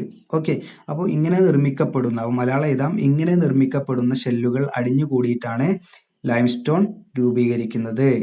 ഓക്കെ, അപ്പോൾ അല്ലെങ്കിൽ പവിഴപ്പുറ്റുകൾ രൂപീകരിക്കുന്നത്. ഓക്കെ, അപ്പോൾ പവിഴപ്പുറ്റുകൾ രൂപീകരിക്കുന്നത് എങ്ങനെയാണ്? ഇത്തരം ഷെല്ലുകൾ കുമിഞ്ഞു കൂടിയിട്ടാണ് പവിഴപ്പുറ്റുകൾ അല്ലെങ്കിൽ കോറൽ റീഫ് രൂപീകരിക്കുന്നത്. ഓക്കെ, അടുത്ത നോൺ ക്ലാസ്റ്റിക് സെഡിമെന്ററി റോക്കാണ് ചോക്ക്. നോക്കാം. It is formed from calcareous microscopic marine organism. Okay, ഇതിന്റെ മലയാളം എഴുതാം. സൂക്ഷ്മ സമുദ്രജീവികളിൽ നിന്ന് രൂപപ്പെടുന്ന കാൽക്കേരിയസ് ആയിട്ടുള്ള റോക്ക് തന്നെയാണ് ചോക്ക് എന്ന് പറയുന്നത്. When the organism die their exoskeletons fall to the ocean floor creating a sedimentary layer. Okay, ഈ ജീവികൾക്ക് നശിക്കുന്ന സമയത്ത് അല്ലെങ്കിൽ ജീവഹാനി സംഭവിക്കുന്ന സമയത്ത്, മലയാളമാണ് ഞാൻ പറയുന്നത്, മലയാളം എഴുതുന്നവർ ശ്രദ്ധിക്കുക, ഈ ജീവികൾക്ക് ജീവഹാനി സംഭവിക്കുന്ന സമയത്ത് അവയുടെ ഷെല്ലുകൾ സമുദ്രതടത്തിൽ നിക്ഷേപിക്കപ്പെട്ട് അവസാദശിലകളായിട്ട് രൂപമാറ്റം സംഭവിക്കുന്നു. ഓക്കെ, വീണ്ടും പറയാം, ഈ ജീവികളുടെ ജീവഹാനി സംഭവിച്ചതിന് ശേഷം അവയുടെ ഷെല്ലുകള് എന്ത് ചെയ്യും? ഓഷ്യൻ ഫ്ലോറിൽ അടിഞ്ഞുകൂടിയിട്ട് അവസാദശിലകൾ രൂപം കൊള്ളുന്നു. ഓക്കെ, ഇത്രയേ ഉള്ളൂ. ഇതൊക്കെ നമുക്ക് ജസ്റ്റ് അപ്പോൾ ഇതിന്റെ സൈസ് എന്ന് പറയുന്നത് വളരെ മൈക്രോ ഫോസിലായതുകൊണ്ട് വളരെ ചെറിയ ചെറിയ ഗ്രെയിൻസ് ആണ്. ഓക്കെ, നമ്മുടെ ഓപ്പൺ ആയതുകൊണ്ടൊന്നും നമുക്ക് ഗ്രെയിൻസ് ഐഡന്റിഫൈ ചെയ്യാൻ പറ്റില്ല. ഓക്കെ, അടുത്തതായിട്ട് കോളാണ് നമ്മൾ പഠിക്കാൻ പോകുന്നത്. ദെൻ കോൾ എന്ന് പറയുന്നത് നമുക്കറിയാം കൽക്കരിയാണ്. ഹെഡിങ് എഴുതിയാൽ കൽക്കരി എഴുതിയൊക്കെയാണെങ്കിൽ it is an organic rock made from organic carbon. അല്ലെ, ഇതെന്താണ്? ഒരു ഓർഗാനിക് സെഡിമെന്ററി. അത് മലയാളമാണ് പറയുന്നത്. ഇതിന് മലയാളം നോട്ട് ചെയ്യുന്നവർക്ക് വേണ്ടിയിട്ടാണ് പറയുന്നത്. ഇതൊരു ഓർഗാനിക് സെഡിമെന്ററി റോക്കാണ്, അല്ലെങ്കിൽ ജൈവികമായിട്ടുള്ള സെഡിമെന്ററി റോക്കാണ്. ഇതിന്റെ പ്രത്യേകത എന്ന് പറഞ്ഞാൽ ഇത് രൂപീകൃതമായിട്ടുള്ളത്, അടുത്ത പോയിന്റ് എഴുതാം, ഇത് രൂപീകൃതമായിട്ടുള്ളത് ഓർഗാനിക് കാർബൺ കൊണ്ടാണ്. ഓർഗാനിക് കാർബണിൽ നിന്നാണ് എന്ന് എഴുതുക. ഓക്കെ, then അടുത്ത point, and is the remains of fossil plant matter. ഇത് നമുക്ക് ഈ ഒരു കോൾ എന്ന് പറയുന്നത് എന്തിന്റെ പ്രൊഡക്റ്റ് ആണ്? ശരിക്കും നമ്മുടെ പ്ലാന്റ് മാറ്ററിന്റെ ആ ഒരു ഫോസിൽ, അല്ലെ, ആ ഒരു അവശിഷ്ടങ്ങളിൽ നിന്നാണ്. പ്ലാന്റ് മാറ്ററിന്റെ, അതായത് നമുക്ക് മുൻപ് ഒരുപാട് വർഷങ്ങൾക്ക് മുന്നേ ഇവിടെ നിലനിന്നിരുന്ന മരങ്ങളുടെയും സസ്യങ്ങളുടെയും ഒക്കെ അവശിഷ്ടങ്ങളെ കൊണ്ടാണ് എന്തുണ്ടാകുന്നത്? നമ്മുടെ കോൾ ഉണ്ടാകുന്നത്. അപ്പൊ മലയാളം എഴുതാം, മരങ്ങളുടെയും സസ്യങ്ങളുടെയും ഒക്കെ അവശിഷ്ടങ്ങളിൽ നിന്നാണ് ഈ കോൾ എന്ന് പറയുന്ന ഓർഗാനിക് സെഡിമെന്ററി റോക്ക് രൂപീകൃതമായിട്ടുള്ളത്. ഓക്കെ, അപ്പൊ നമുക്ക് ഇതിനെ കുറിച്ചിട്ട് ഇത്രയൊക്കെ അറിഞ്ഞാൽ മതി. ജസ്റ്റ് കോൾ ഒരു ഓർഗാനിക് സെഡിമെന്ററി റോക്ക് ആണെന്ന് അടിസ്ഥാനപരമായിട്ട് അറിഞ്ഞിരിക്കുക. അത് എന്തിൽ നിന്ന് ഉണ്ടാകുന്നു എന്ന് പറഞ്ഞാൽ പ്ലാന്റ് മാറ്ററിൽ നിന്ന്, അതായത് നമ്മുടെ പ്ലാന്റ്സിൽ നിന്നാണ്. പ്ലാന്റ്സിന് ഈ ഒരു നമ്മുടെ കാർബൺ കണ്ടന്റ് മാത്രം അവിടെ നിലനിർത്തിക്കൊണ്ടുള്ള ഒരു കൺവേർഷൻ പ്രോസസ്സാണ് അവിടെ നടക്കുന്നത്. അതിന് ചില പ്രത്യേകമായിട്ടുള്ള കണ്ടീഷൻ വേണം. ഓക്കെ, അപ്പൊ നമ്മൾ പറയുന്ന രീതിയിൽ ഇത് ചതുപ്പ് നിലങ്ങളിൽ കൂടുതൽ ഈ മരങ്ങളൊക്കെ ഉണ്ടായിരിക്കണം. അങ്ങനെയുള്ള കണ്ടീഷനിലാണ് ഇത്തരത്തിലുള്ള വലിയ രീതിയിലുള്ള ക്വാളിഫിക്കേഷൻ എന്ന് പറയുന്ന പ്രോസസ്സ് ഒക്കെ നടക്കുന്നത്. അപ്പോൾ അത് മരങ്ങളിലും ചതുപ്പ് നിലങ്ങളിലേക്ക് വീഴുമ്പോൾ അതിന്റെ മുകളിലേക്കായിട്ട് പിന്നീട് സെഡിമെന്റ്സ് ഒക്കെ വന്ന് അടിഞ്ഞുകൂടി അത് ബറീഡ് ആവുകയും അവിടെ ഹീറ്റും പ്രഷറൊക്കെ കൂടുമ്പോൾ അവിടെ ഒരു ചേഞ്ചസ് സ്റ്റാർട്ട് ചെയ്യുകയും ചെയ്യും. അങ്ങനെയാണ് ലാസ്റ്റ് അതിലുള്ള മറ്റു എലമെന്റ്സ് ഒക്കെ പുറന്തള്ളപ്പെട്ടിട്ട് കാർബൺ മാത്രം അവിടെ എക്സിസ്റ്റ് ചെയ്യും. ഓക്കെ, അതുകൊണ്ടാണ് നമുക്ക് ഫ്യൂവൽ ആയിട്ടൊക്കെ നമ്മൾ എന്ത് ചെയ്യുന്നത്? നമ്മളെ കോളിനെ ഉപയോഗിക്കുന്നത്. ഓക്കെ, അടുത്തതായിട്ട് നിങ്ങൾ അടുത്ത ഹെഡിങ് എഴുതാം, റെസിഡ്യുവൽ സെഡിമെന്ററി റോക്ക്. അപ്പോൾ റെസിഡ്യുവൽ എന്നുള്ള ടേം ഒക്കെ നിങ്ങൾക്കറിയാം, അവശിഷ്ടം എന്നുള്ള ഒരു മീനിങ് ആണ്. അതുപോലെ തന്നെയാണ് ഈ ലാട്രൈറ്റ് എന്ന് പറയുന്ന റോക്കാണ് നമ്മളിവിടെ പഠിക്കാൻ പോകുന്നത്. ആ ലാട്രൈറ്റിന്റെ ആ ഒരു മോഡ് ഓഫ് ഫോർമേഷൻ എന്ന് പറയുന്നത് അതുപോലെ തന്നെയാണ് ആ ഒരു അവശിഷ്ടത്തിൽ നിന്നുണ്ടാകുന്ന അവശിഷ്ടമാണ്. അതായത് എന്തൊക്കെയോ അവിടുന്ന് റിമൂവ് ചെയ്ത് അവിടെ അവശേഷിക്കുന്ന, അവശിഷ്ടം എന്ന് വേണം പറയാം, അല്ലെങ്കിൽ അവശേഷിക്കുന്ന എന്നൊക്കെ പറയാം. അപ്പോൾ ലാട്രൈറ്റ് എന്ന് പറഞ്ഞാൽ വെട്ടുകല്ല്, ചെങ്കല്ല് എന്നൊക്കെ നമ്മൾ പറയാറുണ്ട്. ഓക്കെ, നമ്മുടെ കേരളത്തിലെ കൂടുതൽ കാണുന്ന ബിൽഡിംഗ് ഒക്കെ നിർമ്മിക്കാൻ ഉപയോഗിക്കുന്ന റോക്കാണ് ലാട്രൈറ്റ് എന്ന് പറയുന്നത്. ജസ്റ്റ് നോക്കാം, it is the residual product of weathering. അതായത് നമ്മുടെ അപക്ഷയത്തിന്റെ അവശിഷ്ട ഉൽപ്പന്നം തന്നെയാണ്, അപക്ഷയത്തിന്റെ അവശിഷ്ട ഉൽപ്പന്നമാണ് നമ്മുടെ ലാട്രൈറ്റ് എന്ന് പറയുന്നത്. മലയാളം ഇതാ, അപക്ഷയത്തിന്റെ അവശിഷ്ട ഉൽപ്പന്നമാണ് ലാട്രൈറ്റ് എന്ന് പറയുന്നത്. then അടുത്ത point, it is A soil and rock type rich in iron and aluminium. ഇത് നമുക്ക് അയണിന്റെയും അലൂമിനിയത്തിന്റെയും അയണും അലൂമിനിയം കാണപ്പെടുന്ന വളരെ കൂടുതൽ കാണപ്പെടുന്ന അയണും അലൂമിനിയം വളരെ കൂടുതൽ കാണപ്പെടുന്ന സോയിലോ റോക്കോ ആണ് ഈ ലാട്രൈറ്റ് എന്ന് പറയുന്നത്. ഓക്കെ, അപ്പൊ ലാട്രൈറ്റിക് സോയിൽ നമുക്കറിയാം, കേരളത്തിൽ ഏറ്റവും കൂടുതൽ കാണപ്പെടുന്ന മണ്ണിനുമാണ് ലാട്രൈറ്റിക് സോയിൽ എന്ന് പറയുന്നത്. ഓക്കെ, അപ്പൊ ഈ സോയിലിലെ പ്രത്യേകത എന്ന് പറഞ്ഞാൽ അതിൽ കൂടുതലായിട്ട് എന്തുണ്ടായിരിക്കും? നമ്മുടെ അയൺ ഉണ്ടായിരിക്കും, അലൂമിനിയം ഉണ്ടായിരിക്കും. ഓക്കെ, അയണിനാലും അലൂമിനിയത്താലും റിച്ച് ആയിട്ടുള്ള സോയിലും റോക്കുമാണ് നമ്മൾ ലാട്രൈറ്റ് എന്ന് പറയുന്നത് സാധാരണഗതിയിൽ. ഓക്കെ, then അടുത്ത point, and is commonly considered to have formed in hot and wet tropical areas. ഇത്തരം ലാട്രൈറ്റിക് സോയിൽ അല്ലെങ്കിൽ ലാട്രൈറ്റ് എന്ന് പറയുന്ന ഇത്തരം ശിലകൾ, ഹാർഡായിട്ടുള്ള ഇത്തരം ശിലകൾ രൂപപ്പെടുന്നത് വളരെ ഉഷ്ണമായിട്ടുള്ള ഉഷ്ണമായിട്ടുള്ളതും എന്നാൽ ഉഷ്ണമേഖലാ പ്രദേശത്തും എന്നാൽ ചൂടും എന്താണ് മഴയും, അതായത് വെയിലും മഴയും ഒക്കെ കൂടുതലായിട്ട് ഉണ്ടാകുന്ന പ്രദേശങ്ങളിലാണ്. ഓക്കെ, ചുരുക്കി പറഞ്ഞാൽ ഇത്തരം ലാട്രൈറ്റിക് ശിലകൾ അല്ലെങ്കിൽ സെഡിമെന്റ്സ്, ഇത്തരം ലാട്രൈറ്റിക് ശിലകൾ അല്ലെങ്കിൽ സോയിൽസ് രൂപപ്പെടുന്നതിന് അനുയോജ്യമായിട്ടുള്ള, മലയാളമാണ് ഇത് ഇങ്ങനെ ചെയ്ത് അനുയോജ്യമായിട്ടുള്ള അവസ്ഥ എന്ന് പറയുന്നത് ചൂടും അല്ലെങ്കിൽ മഴയും വെയിലും കൂടുതലായിട്ട് ഉണ്ടാകുന്ന ട്രോപ്പിക്കൽ ഉഷ്ണമേഖലാ പ്രദേശങ്ങളിലാണ് ഇവ രൂപപ്പെടുന്നത്. Nearly all laterite are red or brown colour. നമ്മുടെ ലാട്രൈറ്റ് എന്ന് പറയുന്ന ഈ ഒരു റോക്ക് നമ്മൾ വെച്ച് നോക്കുകയാണെങ്കിൽ അതിനൊരു സാധാരണ യൂഷ്വലി അതിന്റെ ഒരു കളർ എന്ന് പറയുന്നത് റെഡ് അല്ലെങ്കിൽ ബ്രൗൺ ആ ഒരു കളറിലാണ് ഇത് കാണുന്നത്. ഈ ഒരു റെഡും ബ്രൗണും വരാൻ കാരണം because of high iron oxide or aluminium oxide content. ഇതിന് റെഡും ബ്രൗണും കളർ വരാൻ കാരണം അയൺ ഓക്സൈഡും അലൂമിനിയം ഓക്സൈഡുമാണ്. അപ്പോൾ അലൂമിനിയം ഓക്സൈഡും അയൺ ഓക്സൈഡിന്റെയും ആ ഒരു പ്രസൻസ് ആണ് എന്ത്, ആ ഒരു കെമിക്കൽ കോമ്പൗണ്ടിന്റെ പ്രസൻസ് ആണ് എന്ത് നമ്മുടെ ബ്രൗൺ കളറിലേക്കും റെഡ് കളറിലേക്കും നമുക്ക് നമ്മുടെ ലാട്രൈറ്റിനെ കാണാൻ പറ്റുന്നത്. Okay, then they develop by intensive and long lasting weathering of the underlying parent rocks. Okay, ഈ ഒരു ലാട്രൈറ്റിക് റോക്ക് അല്ലെങ്കിൽ ലാട്രൈറ്റിക് സോയിൽ ഉണ്ടാവാൻ കാരണം നമ്മുടെ പാരന്റ് റോക്ക്, അതായത് അത് ഏത് റോക്കാണോ അതിന് വിധേയമായത് ആ റോക്ക്, അതായത് ഏത് റോക്കാണോ അപേക്ഷത്തിന് വിധേയമാകുന്നത് ആ റോക്കാണ് പാരന്റ് റോക്ക്. അപ്പോൾ ഇത്തരം പാരന്റ് റോക്കിൽ അല്ലെങ്കിൽ മുൻപുണ്ടായിരുന്ന നമ്മുടെ ബെഡ് റോക്ക് എന്നൊക്കെ പറയുന്നത് നിങ്ങൾ ഈ സോയിലിന്റെ പ്രൊഫൈലൊക്കെ പഠിച്ചിട്ടുണ്ടാവുമല്ലോ ഫസ്റ്റ് ഇയർ. അപ്പോൾ നിങ്ങൾക്ക് ആ ഒരു കോൺസെപ്റ്റ് ഒക്കെ മനസ്സിലാവുന്ന വിചാരിക്കാം. ബെഡ് റോക്ക് എന്ന് പറഞ്ഞാൽ നമ്മുടെ എന്താണ് വെതേഡ് ആവാത്ത നമ്മുടെ ഭൂമിന്റെ എന്താണ് സോയിലൊക്കെ കഴിഞ്ഞ് അതിന്റെ അടിയിലുള്ള റോക്കാണ് നമ്മൾ ബെഡ് റോക്ക് എന്ന് പറയുന്നത്. നമ്മൾ സർഫസിലേക്ക് എക്സ്പോസ് ചെയ്യാത്ത നമുക്ക് സർഫസിലേക്ക് കാണാൻ പറ്റാത്ത ഭൂമി നമ്മുടെ മണ്ണിന്റെ അടിയിൽ കിടക്കുന്ന ഭാഗം റോക്കിന്റെ. അപ്പൊ ഇത്തരത്തിലുള്ള ബെഡ് റോക്കിൽ വലിയ തോതിൽ ദീർഘകാലയളവില് വെതറിങ് നടന്നിട്ടാണ് എന്തുണ്ടാകുന്നത്, ഇത്തരത്തിലുള്ള ലാട്രൈറ്റിക് സോയിൽ അല്ലെങ്കിൽ ലാട്രൈറ്റിക് റോക്ക് നമുക്ക് രൂപപ്പെടുന്നത്. ഓക്കെ, അപ്പൊ ചുരുക്കി പറഞ്ഞാല് ലാട്രൈറ്റിക് സോയിൽ അല്ലെങ്കിൽ ലാട്രൈറ്റിക് റോക്ക് എന്ന് പറയുന്നത്, ഇപ്പൊ നമ്മളൊരു ഇമാജിൻ ചെയ്യുക, നമ്മളൊരു കുന്ന്, ഒരു മല എടുക്കുകയാണ്. ആ മലയുടെ മുകളിൽ എന്താണ് അലൂമിനിയം അല്ലെങ്കിൽ അയേൺ അല്ലെങ്കിൽ മറ്റു തരത്തിലുള്ള ഒരുപാട് എലമെന്റ്സ് ഉണ്ട്. നമ്മൾ പറഞ്ഞ കാൽസ്യം കാർബണേറ്റോ അല്ലെങ്കിൽ മറ്റു തരത്തിലുള്ള സിലിക്കയോ അങ്ങനെയുള്ള ഒരുപാട് വസ്തുക്കളുണ്ട്. ഓക്കെ, ഒരുപാട് മറ്റു തരത്തിലുള്ള ശിലാ ഫ്രാഗ്മെന്റ്സ് ഒക്കെ ഉണ്ട്. അപ്പൊ ഇതൊക്കെ എന്ത് ചെയ്യും, മഴയും വെയിലും അതിന് അനുസൃതമായിട്ട് വളരെ വലിയ തോതിൽ നടക്കുന്ന സമയത്ത് വർഷങ്ങൾ എടുത്തിട്ട് എന്ത് ചെയ്യും, അവിടെയുള്ള മെറ്റീരിയൽസ് ഒക്കെ അങ്ങനെ റിമൂവ് ചെയ്തുകൊണ്ടേയിരിക്കും. എന്നാൽ അവസാനം ഈ അയേണും അലൂമിനിയം മാത്രം എന്ത് ചെയ്യും, അവിടെ കേന്ദ്രീകരിച്ചു വരും. അതിന്റെ ഒരു കോൺസെൻട്രേഷൻ അവിടെ വർദ്ധിച്ചുകൊണ്ടേയിരിക്കും. ഓക്കെ, അതെന്ത് ചെയ്യുന്നില്ല, നമ്മളെ ഈ ഒരു വാട്ടറിൽ അല്ലെങ്കിൽ മറ്റു ഏജന്റ് വഴിയൊന്നും ട്രാൻസ്പോർട്ടഡ് ആകുന്നില്ല. അത് കുറച്ച് ആ ഒരു എന്താണ് പറയാ ആ ഒരു അതിന്റെ ആ ഒരു പ്രോപ്പർട്ടി വെച്ചിട്ട് ആ ഡെൻസ് കൂടുതൽ കാരണം അത് അവിടെ തന്നെ എന്ത് ചെയ്യും, നിലകൊള്ളും. ഓക്കെ, അങ്ങനെ അത് മാത്രം അവിടെ നിലകൊണ്ട് അത് തമ്മിലുള്ള റിയാക്ഷൻ നടന്ന് എന്തായിട്ട് മാറും, അയണും അതുപോലെ തന്നെ അലൂമിനിയം ഒക്കെ കൂടുതലുള്ള ഒരു ശിലയായിട്ട് നമ്മുടെ എന്താണ് ഈ ലാട്രൈറ്റിക് റോക്സ് അവിടെ നിലകൊള്ളും അല്ലെങ്കിൽ രൂപം കൊള്ളും. ഇതിനൊക്കെ ഒരുപാട് ദശലക്ഷ കണക്കിന് വർഷങ്ങളാണ് എടുക്കുന്നത്. ഓക്കെ, ആയിരക്കണക്കിന് വർഷങ്ങളാണ് ഇതിനൊക്കെ എടുക്കുന്നത്. ഒന്നോ രണ്ടോ ദിവസം കൊണ്ടോ മാസം കൊണ്ടോ വർഷം കൊണ്ടോ നല്ല ഇത് രൂപപ്പെടുന്നത് എന്നുള്ളത് വസ്തുത നമ്മൾ മനസ്സിലാക്കി വെക്കുക. ഓക്കെ, നമ്മുടെ ഈ ഒരു പാർട്ട് 12 എന്ന് പറയുന്ന ഈ ഒരു സെക്ഷൻ ഇവിടെ കഴിഞ്ഞിരിക്കുന്നു. ഇനി നമുക്ക് പാർട്ട് 13 13 നമ്മള് മെറ്റമോർഫിക് റോക്സ് ആണ് എടുക്കുന്നത്. അപ്പോൾ ഈ ഒരു ഭാഗത്ത് നിങ്ങൾക്ക് ഡൗട്ടും കാര്യങ്ങളൊക്കെ ഉണ്ടെങ്കിൽ പാർട്ട് 11 എൻ്റെ വാട്സപ്പ് നമ്പർ ഞാൻ കൊടുത്തിട്ടുണ്ട്.